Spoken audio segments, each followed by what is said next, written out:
Back to my channel. आज की जो वीडियो होने वाली है वो होगी तुम्हारी असाइनमेंट्स के बारे में, क्योंकि अभी जैसे कि तुम्हारे एडमिशन चल रहे हैं, बहुत से बच्चों के हो भी गए होंगे एडमिशन। तो उसके बाद क्या करना है, आपको असाइनमेंट्स बनाने हैं जो कि आपको अपने स्टडी सेंटर पर सबमिट करने होते हैं। तो अगर असाइनमेंट बना रहे हो तो आज मैं थोड़ा सा कुछ इंपॉर्टेंट चीज़ें बता देती हूँ कि इग्नू ने कुछ नई गाइडलाइंस जो हैं वो पब्लिश करी हैं अबाउट योर असाइनमेंट्स। ठीक है।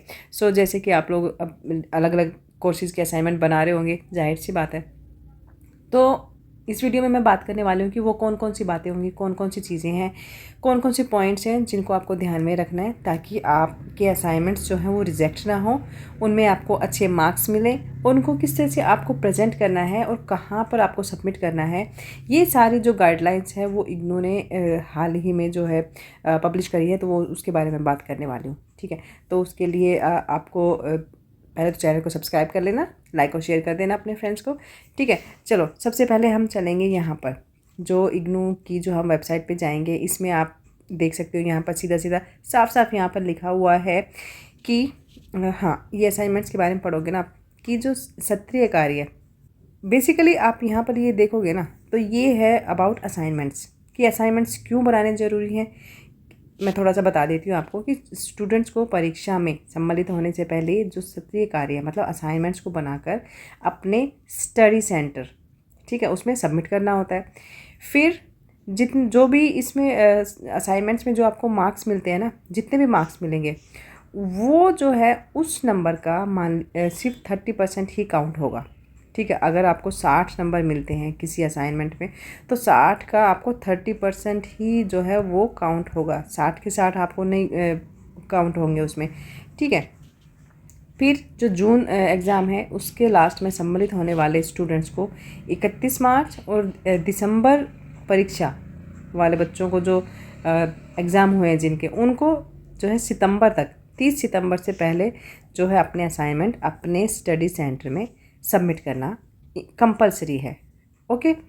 देन अब ये यहाँ पे है, थोड़ा और पढ़ देते हैं कि छात्रों की सुविधा को देखते हुए इस ये जो आपके सत्रीय कार्य जहाँ भी आता है ना, समझ लो असाइनमेंट की बात हो रही है, तो वो सबमिट करने के लिए जो एक तो इग्नू का जो हेड ऑफिस है,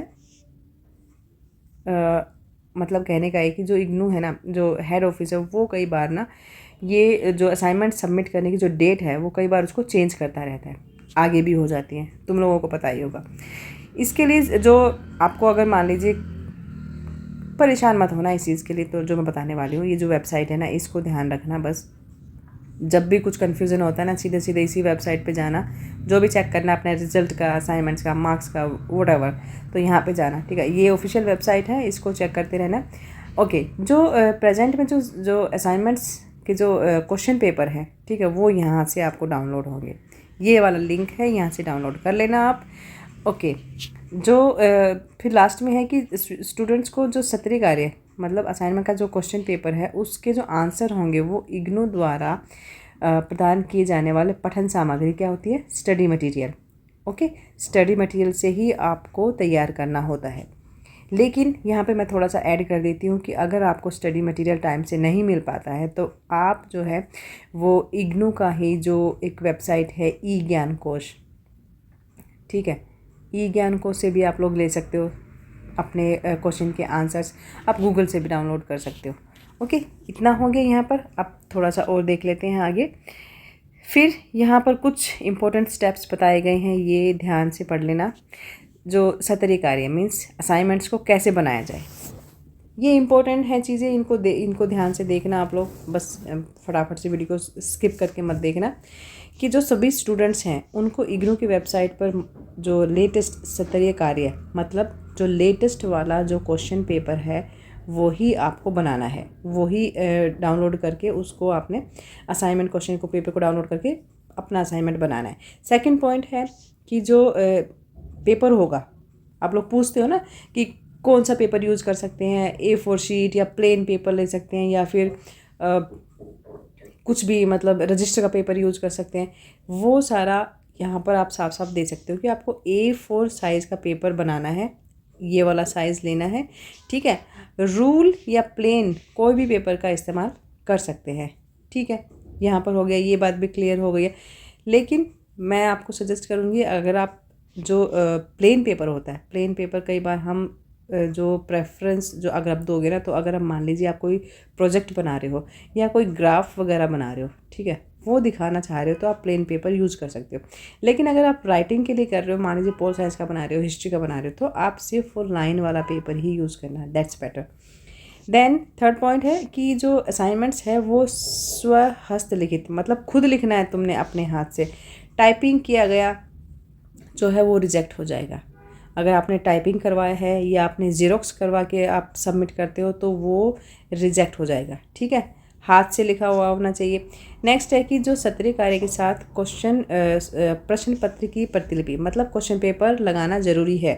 देखो, जब हमारे पास ये क्वेश्चन पेपर असाइनमेंट सब चेक होने के लिए आते हैं ना, किसी भी टीचर के पास अगर जाता है, तो अगर मान लिया आपने ये क्वेश्चन पेपर नहीं लगाया है, तो टीचर जो है वो आपका क्वेश्चन जो असाइनमेंट है वो चेक नहीं करेगा, ठीक है। नहीं करेगा तो फिर आप समझ लो, जब चेक ही नहीं होगा तो मार्क्स कैसे लगेंगे, रिजेक्ट हो जाएगा, ठीक है। तो ये आप इम्पोर्टेंट चीज़ें हैं, ये क्वेश्चन पेपर हर असाइनमेंट के साथ लगाना। देन सत्रीय कार्य के प्रथम पेज पर, मतलब जो आपका फ्रंट पेज होता है असाइनमेंट का, इस पर मैंने ऑलरेडी वीडियो बनाई हुई है, वो जाके देख लेना किस तरह से उसको भरना है। तो उसमें क्या क्या लिखना है, अपना नाम, एनरोलमेंट नंबर, प्रोग्राम कोड, आपका सब्जेक्ट कोड और मोबाइल नंबर, ठीक है। यहाँ पर ये मैं ये लिंक दे दूँगी, बाकी अगर आपको फॉर्मेट देखना है तो आप इस लिंक पे चले जाना, अदरवाइज़ मैंने ऑलरेडी वीडियो डाली हुई है, उसको आप देख सकते हो, ठीक है। नेक्स्ट पॉइंट है, इग्नू वेबसाइट पर मौजूद रजिस्ट्रेशन स्टेटस की कॉपी अवश्य संलग्न करें, ठीक है। रजिस्ट्रेशन स्टेटस, ये आपको उसकी जो कॉपी रिसीट जो होती है उसको भी आपको अटैच करना है। फिर है स्टूडेंट्स, जो छात्र छात्राओं को अपना सत्रीय कार्य अपने अध्ययन केंद्र पर ऑफलाइन मोड में जमा कराना है। अध्ययन केंद्र क्या होता है, स्टडी सेंटर, ठीक है। जो इंग्लिश वाले बच्चे हैं उनके लिए मैं बता देती हूँ, स्टडी सेंटर पर ही आपको ऑफलाइन मोड में सबमिट कराना होता है, ओके। देन सत्रीय कार्य जमा कराने पर उसकी पावती क्या होती है, एक्नॉलेजमेंट, रिसीट, ठीक है। रिसीट ज़रूर ले लेना। रिसीट में क्या होता है कि आपके जो जितने भी आप जो 3, 4 या 5 जितने भी असाइनमेंट आप सबमिट करते हो ना अपने स्टडी सेंटर में, वहाँ पे वो आपको रिसीट देंगे, साइन करके देंगे, स्टैंप लगा के देंगे। वो एक प्रूफ होता है कि आपने असाइनमेंट सबमिट कर दिया, वो आपको फ्यूचर में भी वो चीज़ हेल्पफुल होने वाली है, और इस रिसीट को संभाल के रखना। नेक्स्ट है, किसी अन्य क्षेत्रीय केंद्र के विद्यार्थी वाराणसी क्षेत्रीय केंद्र में अपने स्तरीय कार्य जमा नहीं करें। देखो, ये जो मैं साइट दिखा रही हूँ ना, ये वाराणसी जो स्टडी सेंटर है वहाँ की है, वहाँ पर ये जो पब्लिश किया है इग्नू ने। बट इसका मतलब ये नहीं कि ये सिर्फ वाराणसी के लिए ही है, ये सभी इग्नू स्टूडेंट्स के लिए इम्पोर्टेंट इन्फॉर्मेशंस हैं, ठीक है। इसका मतलब ये है कि जो किसी अन्य क्षेत्रीय केंद्र के विद्यार्थी, मतलब अगर मान लीजिए आपको स्टडी सेंटर जो भी अलॉट हुआ है, सिर्फ उसी सेंटर के बच्चे ही अपने अपने स्टडी सेंटर में करेंगे। मान लीजिए आपको गार्गी कॉलेज मान लीजिए आपको अलॉट हो गया, ठीक है, और आप देशबंधु कॉलेज के स्टूडेंट हो, और वहाँ से आकर आप गार्गी में सबमिट नहीं कर सकते हो, ठीक है। इसका मतलब ये अपने ही स्टडी सेंटर में सबमिट करना है, ठीक है। इसके बाद जो कुछ मोर इम्पोर्टेंट पॉइंट्स आते हैं वो है कि जो आपके असाइनमेंट्स के मार्क्स जो होते हैं उनका स्टेटस को कैसे चेक करोगे। मान लीजिए आपने असाइनमेंट सबमिट कर दिए, ठीक है। अब ये कैसे पता चलेगा कि जो असाइनमेंट्स हैं वो चेक हो गए हैं और कितने आपको मार्क्स मिले हैं। सो उसके लिए यहाँ पर आपको कुछ पॉइंट्स दिए गए हैं कि सामान्यतः जनरली क्या होता है कि जो असाइनमेंट के मार्क्स होते हैं ना, उसको अपडेट होने में 2 से 3 महीने का टाइम लगता है, ओके। अब जैसे तुम जो जुलाई वाले बच्चे हैं वो मार्च में अपने असाइनमेंट सबमिट करेंगे। अब मार्च जनरली क्या होता है कि बच्चे ना मार्च में जैसे सबमिट कर देंगे, सबमिट करने के हफ्ते बाद ही वो लोग कॉलेज के चक्कर लगाने शुरू कर देते हैं कि हमारे मार्क्स नहीं लगे, हमारे मार्क्स नहीं लगे, कब लगेंगे। तो ये सब मत करना, 2 से 3 महीने का के लिए चुपचाप बैठ जाना सबमिट करके, ठीक है। इतना टाइम लगेगा उसको आपके मार्क अपडेट होने में। फिर जो असाइनमेंट्स के जो अंक होते हैं ना, वो आपको आपके ग्रेड कार्ड में अपडेट होने के लिए, मतलब जो आपका ग्रेड कार्ड होगा ना उसमें अपडेट होने के लिए कौन कौन से आपको चीज़ों का ध्यान रखना है। फर्स्ट है कि स्टूडेंट द्वारा सत्रीय कार्य को अपने अध्ययन केंद्र में जमा कराना है, मतलब असाइनमेंट को अपने स्टडी सेंटर में सबमिट करवाना है। फिर अध्ययन केंद्र मीन्स स्टडी सेंटर द्वारा जो असाइनमेंट को एकेडमिक काउंसलर, जो तुम्हारे काउंसलर होंगे ना, जो टीचर होते हैं, जो तुम्हारी क्लास अटेंड करोगे तुम, सब्जेक्ट टीचर जो होते हैं, वो आपके जो एकेडमिक काउंसलर बोलते हैं उसको इग्नू में, वो आपके जो असाइनमेंट्स हैं उनको चेक करते हैं। फिर थर्ड पॉइंट है कि जो सत्रीय कार्य के अंक की ऑनलाइन एंट्री, मतलब कि जो आपके असाइनमेंट के मार्क्स होते हैं ना, उनकी जो एंट्री होती है वो स्टडी सेंटर पर ही होती है, ऑनलाइन। ओके। फोर्थ पॉइंट है कि अध्ययन केंद्रों से प्राप्त सत्रीय कार्य की मूल प्रति के आधार पर अंक को क्षेत्रीय केंद्र द्वारा मान्य करना। मतलब ये है कि जो आप स्टडी सेंटर पर जो आपने स्टडी असाइनमेंट सबमिट किया है ना, जो उसकी जो ओरिजिनल कॉपी हाथ से लिखी हुई, सो उसी के आधार पर ही जो अंक आपको दिए जाएंगे, जो मार्क्स दिए जाएंगे, वो आपको जो रीजनल सेंटर है वो उसको मान्यता देगा। ठीक है। मतलब कहने का है कि आप असाइनमेंट सबमिट करोगे अपने स्टडी सेंटर में, स्टडी सेंटर उनको चेक करेगा, और चेक उन्हीं को करेगा जो आप अपने हाथ से लिखे हुए होंगे, जो मूल प्रति, मतलब ओरिजिनल जो होगा, जीरोक्स नहीं चलेगा, टाइपिंग वाला नहीं चलेगा। इसी को चेक करने के बाद जो आपको अंक मिलेगा ना, वो जो है रीजनल सेंटर उसको मान्यता देगा, अपडेट करेगा।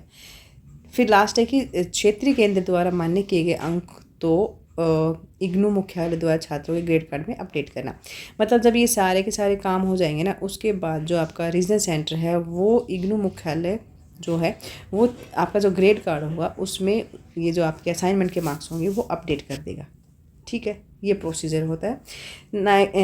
आगे है कि क्षेत्रीय केंद्र रीजनल सेंटर जो होते हैं वो छात्रों के अंक को मान्य कर दिया जाता है। तो छात्रों का स्टेटस यहाँ पर मान लीजिए आपके असाइनमेंट्स जो हैं वो 2-3 महीने हो गए दिए हुए, उस आपको चेक करना है, अपडेट चेक करना है कि मार्क्स कितने लगे, नहीं लगे, या ग्रेड कार्ड में अपडेट हुआ है नहीं, तो ये वाली वेबसाइट है, इस पर जाके चेक कर लेना है। ओके। इन सारे पॉइंट्स के बाद जो एक और इम्पोर्टेंट जो चीज़ आती है वो है कि अच्छा हाँ, एक पॉइंट और है कि स्टूडेंट द्वारा जो सत्रीय कार्य में प्राप्त अंकों का फाइनल स्टेटस जो है उसका लिंक यहाँ पे दिया हुआ है। ये दोनों लिंक ध्यान से रख लेना। ठीक है, इन पर आप लोग चेक करेंगे। फिर है कि अगर मान लीजिए आपको असाइनमेंट से रिलेटेड कोई भी परेशानी होती है तो फिर आप क्या करेंगे। मान लिया असाइनमेंट सबमिट नहीं हो रहा है, असाइनमेंट सबमिट कर दिया, मार्क्स नहीं लग रहे हैं, मार्क्स नहीं लगे हैं तो मान लीजिए 2-3 महीने के बाद भी कुछ जो रिप्लाई नहीं मिल रहा, तो आप क्या करेंगे। मतलब कोई भी परेशानी अगर होती है तो क्या करेंगे आप। तो यहाँ पर भी आपको सीधा सीधा बताया गया है कि सत्रीय कार्य असाइनमेंट्स के संबंध में कोई भी परेशानी होती है तो सबसे पहले अपने स्टडी सेंटर पर जाओ। ठीक है, मैं अपनी हर वीडियो में बताती हूँ, जो मैंने वीडियो बनाई हुई है, कि अगर आपके मार्क्स अपडेट नहीं होते हैं, असाइनमेंट के मार्क्स नहीं लगे हैं, काफ़ी टाइम निकल गया, 5 से 6 महीने अगर हो गए हैं असाइनमेंट सबमिट किए, फिर भी अगर नहीं लगे, तो उस पर मैं ऑलरेडी वीडियो बनाई हुई है कि क्या करना है, क्या स्टेप लेने हैं, वो वीडियो जाके देख लेना। ठीक है, सबसे पहले आपको स्टडी सेंटर जाना है। अगर स्टडी सेंटर से आपको कोई समाधान नहीं मिलता है तो जो इग्नू की ईमेल आईडी है ये वाली, ठीक है, ये तो वाराणसी की है, बट आप अपने अपने रीजन सेंटर की देख लेना, वहाँ पर आप जो है संपर्क कर सकते हैं। फिर जो क्षेत्रीय केंद्रीय जो ईमेल से जब आप संपर्क करो तो अपना एनरोलमेंट नंबर ध्यान रखना, अपने साथ रखना।